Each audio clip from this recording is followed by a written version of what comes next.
はいどうも皆さんこんにちは。起動配信エリックです。今回は13 Minutes Sisters オプションパーツ14スポッターコスチュームを紹介していきます。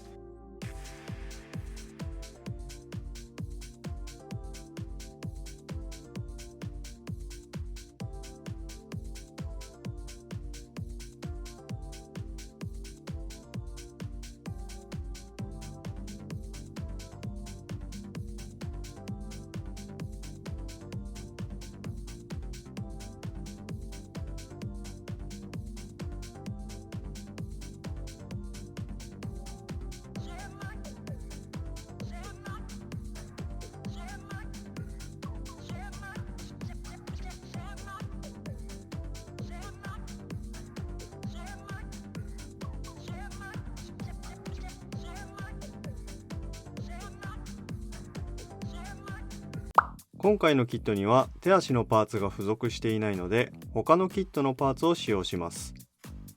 さらにフェイスパーツも表情の印刷がされていない状態なので13 Minutes Sisters のオプションフェイスパーツを使用していきます。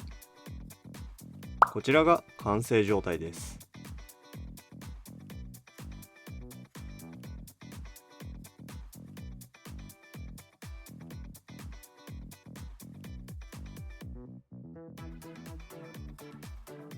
キットにはこちらの各種ジョイントや無地のフェイスパーツ以外にもペットシート素材のバイザーが付属します。頭部を組み替えることでこのバイザーを装着することができます。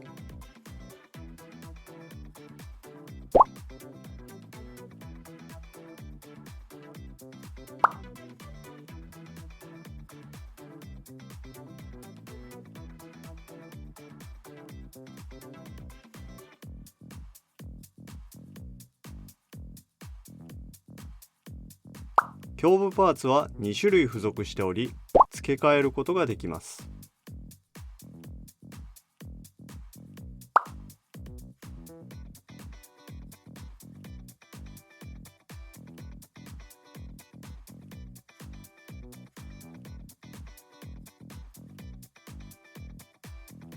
説明書では手足をつける際にネバリアのものを使用することが推奨されており、その際に交換するための専用カラーの靴底が付属してきます。